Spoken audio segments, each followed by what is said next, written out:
মধ্যপ্রাচ্যের ভূ-রাজনীতিতে পর্দার আড়ালে ঘটে যাওয়া এক চরম সংবেদনশীল ঘটনা বিশ্বকে এক নতুন সংঘাতের দিকে ঠেলে দিয়েছে। ২৫ ডিসেম্বরের শীতল রাতে যখন পশ্চিমা বিশ্ব ক্রিসমাসের উষ্ণ আনন্দে মত্ত, ঠিক সেই মুহূর্তটিকেই বেছে নেওয়া হয়েছিল ইতিহাসের এক ভয়াবহ সামরিক চালান সম্পন্ন করার জন্য। উৎসবের আড়ালে লুকিয়ে থাকা এই গোপন অভিযান পশ্চিমা গোয়েন্দা সংস্থাগুলোর কাছে এক সরাসরি হুঁশিয়ারি হয়ে দেখা দিয়েছে, যা আগামী কয়েক দশক ধরে এই অঞ্চলের কৌশলগত পরিস্থিতি নতুন করে সংজ্ঞায়িত করতে পারে। গভীর রাত, চারদিকে ঘন অন্ধকার। ইস্পাহানের একটি অত্যন্ত গুরুত্বপূর্ণ সামরিক বিমান ঘাঁটিতে নিঃশব্দে অবতরণ করল রাশিয়ার তৈরি সুবিখ্যাত ইলিউশন 76 টিভি কার্গো জেট। বিমানটি ছিল যেন এক উড়ন্ত রহস্যের সিন্দুক, যার কার্গো বেয়ে মধ্যপ্রাচ্যের ভূ রাজনৈতিক ভাগ্য নির্ধারণের ক্ষমতা রাখে। বিমানটির রেজিস্ট্রেশন নম্বর RA76371, যা পশ্চিমা গোয়েন্দা সংস্থাগুলোর রাডার স্ক্রিনে মোটেও নতুন নয়, বরং সুদূর অতীতে বহুবার সংবেদনশীল সামরিক সরঞ্জাম বহনের সঙ্গে এর নাম জড়িয়ে আছে। ফ্লাইট ট্রেকিং ডেটা এবং গোয়েন্দা বিশ্লেষণ থেকে জানা গেছে, বিমানটি হাজার হাজার মাইল পথ পাড়ি দিয়ে উড়ে এসেছে রাশিয়ার এক প্রায় অচেনা শহর থেকে, চেলিয়াভিনস্ক। সাধারণ মানুষের কাছে হয়তো এই নাম অপরিচিত, কিন্তু সামরিক বিশ্লেষকদের কাছে চেলিয়াভিনস্ক একটি কিংবদন্তি স্থান। এটি হলো রাশিয়ার ভারী সামরিক সরঞ্জাম, কৌশলগত ভাণ্ডার এবং উন্নত প্রযুক্তির গোপন আঁতুড়ঘর। রাশিয়ার আধুনিক ট্যাঙ্ক, আন্তঃমহাদেশীয় ব্যালিস্টিক ক্ষেপণাস্ত্রের যন্ত্রাংশ এবং অত্যাধুনিক ফাইটার জেটের অ্যাসেম্বলি মূলত এই গোপন শিল্প সামরিক কমপ্লেক্স থেকেই বেরিয়ে আসে। সেই রাতে এই গোপন সামরিক ভাণ্ডার থেকে সরাসরি ইস্পাহানে এসে নামল এক বিশেষ চালান। ইস্পাহান, যা কেবল ইরানের একটি শহর নয়, বরং এটি তেহরানের পারমাণবিক ও ক্ষেপণাস্ত্র কর্মসূচির প্রাণকেন্দ্র হিসেবে বিবেচিত। বিমানটি অবতরণের পর যা ঘটল তা সামরিক লজিস্টিক্সের জগতে এক বিরল দৃশ্য। সাধারণত ইল-76 টিভি এর মতো এত বড় একটি কার্গো বিমানের লোডিং বা আনলোডিং প্রক্রিয়ায় ঘন্টার পর ঘন্টা সময় লাগে।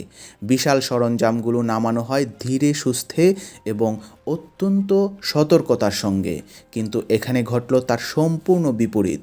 বিমানটি রানওয়ে স্পর্শ করার পর মুহূর্তের মধ্যে চারপাশে সামরিক কর্মীর ভিড় জমে গেল। অবিশ্বাস্য দ্রুততায় মাত্র কয়েক মিনিটের মধ্যেই বিমানের পেট থেকে প্রায় 40 থেকে 60 টন ওজনের সংবেদনশীল কার্গো খালাস করা হলো এবং চোখের পলকে গভীর অন্ধকারকে সাক্ষী রেখে বিমানটি আবার আকাশে উড়াল দিল। সামরিক পরিভাষায় এই অস্বাভাবিক দ্রুততাকে বলা হয় কুইক টার্ন অ্যারাউন্ড, QTA। এই অস্বাভাবিক দ্রুততা প্রমাণ করে যে যা বহন করা হচ্ছিল তা এতটাই সংবেদনশীল ছিল যে সূর্যের আলো ফোটার আগেই তা সুরক্ষিত ও নিরাপদ আশ্রয়ে সরিয়ে নেওয়ার কঠোর নির্দেশ ছিল। গভীর অন্ধকার সেই রাতে মস্কো ও তেহরানের সবচেয়ে বিশ্বস্ত সহযোগী হয়ে কাজ করল, যাতে পশ্চিমা গোয়েন্দা স্যাটেলাইটের তীক্ষ্ণ নজর এড়িয়ে যাওয়া যায়। প্রশ্ন উঠল, ঠিক কী ছিল সেই বিমানে? বহু প্রতীক্ষিত সেই কার্গোর মধ্যে কী এমন ছিল যা পুরো মধ্যপ্রাচ্যের সামরিক সমীকরণকে বদলে দিতে পারে? সামরিক বিশ্লেষকরা দীর্ঘদিন ধরে রাশিয়া ইরান সামরিক চুক্তির উপর গভীর নজর রেখেছিলেন, যার কেন্দ্রে ছিল রাশিয়ার তৈরি সুখোই 35 ফাইটার জেট। চতুর্থ প্রজন্মের এই সুপার ফ্লাঙ্কারকে আকাশের রাজা বলা হয়, যা আকাশযুদ্ধে প্রতিপক্ষকে মুহূর্তে ধ্বংস করার ক্ষমতা রাখে। চুক্তি অনুযায়ী ইরানকে মোট 48টি এই ধরনের যুদ্ধবিমান সরবরাহ করার কথা রাশিয়ার। বিশ্লেষকদের ধারণা, ক্রিসমাসের এই বিশেষ ফ্লাইটে করেই ইরানে পৌঁছেছে সেই বহু প্রতীক্ষিত 48টি ফাইটার জেটের শেষ লটের সবচেয়ে গুরুত্বপূর্ণ কম্পোনেন্ট বা অ্যাসেম্বলি পার্টস। অর্থাৎ এতদিন হয়তো ছোট ছোট টুকরো টুকরো হয়ে যন্ত্রাংশ আসছিল, কিন্তু এবার এলো সে চূড়ান্ত অংশ, যা দিয়ে পুরো সামরিক পাজলটি সম্পূর্ণ হবে এবং জেটগুলো অপারেশনাল করার পথ সুগম হবে। এই মুহূর্তটি ছিল ইরানের জন্য তাদের সামরিক আধুনিকীকরণের ক্ষেত্রে এক টার্নিং পয়েন্ট। তবে গল্প এখানেই শেষ নয়। গোয়েন্দা সংস্থাগুলোর ফাঁস হওয়া রিপোর্ট আরও একটি ভয়াবহ তথ্যের ইঙ্গিত দেয়। সুখোই 35-এর যন্ত্রাংশের পাশাপাশি এই ফ্লাইটে ছিল ক্রাসুখা ইলেকট্রনিক ওয়ারফেয়ার সিস্টেমের অত্যন্ত গুরুত্বপূর্ণ উপাদান। সামরিক বিশ্বে ক্রাসুখা একটি আতঙ্কের প্রতিশব্দ। এর ক্ষমতা এতটাই অপ্রতিরোধ্য যে এটি শত্রুপক্ষের রাডার সিগন্যাল এবং এমনকি GPS সিগন্যালও সম্পূর্ণভাবে জ্যাম করে দিতে পারে। এর সবচেয়ে ভয়ঙ্কর দিক হলো এটি আক্রমণকারী বিমানের সেন্সরকে মুহূর্তের মধ্যে অন্ধ করে দিতে পারে।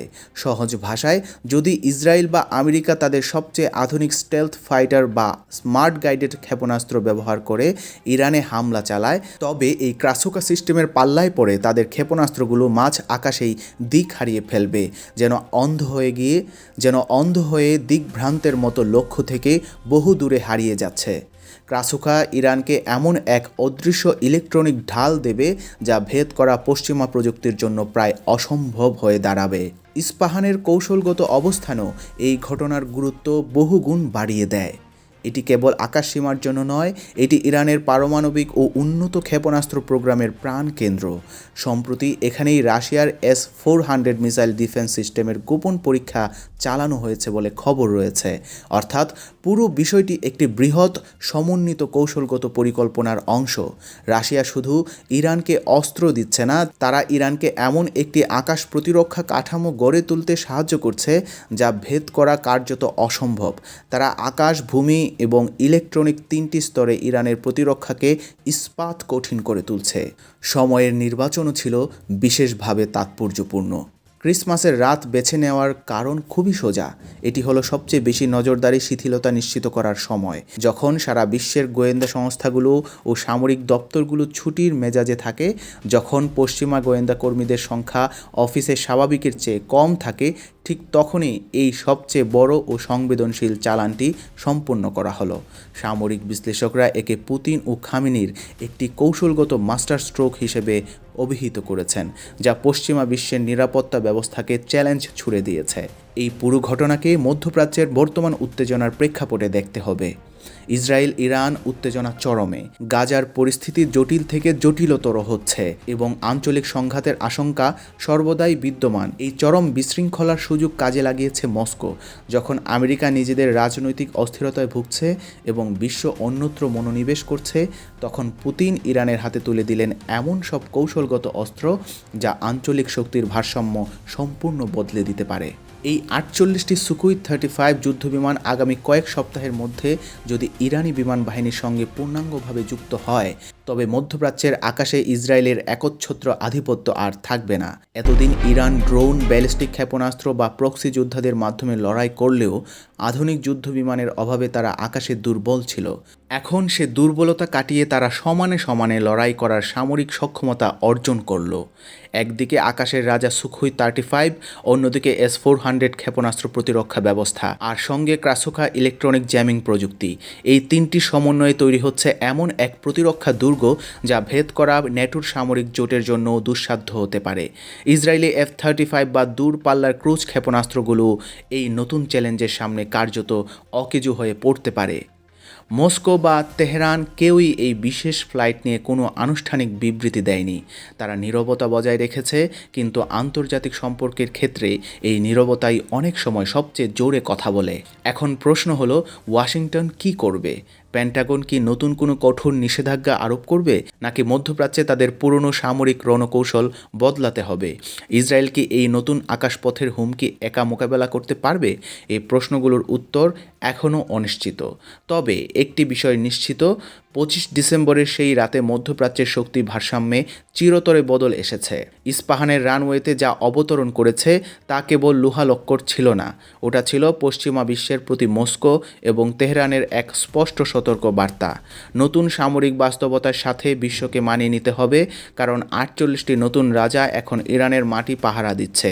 আগামী দিনগুলোই বলে দিবে এই নতুন বাস্তবতা মধ্যপ্রাচ্যকে শান্তির দিকে নিয়ে যাবে, নাকি আরও বড় কোনো প্রলয়ঙ্কারী সংঘাতের দিকে।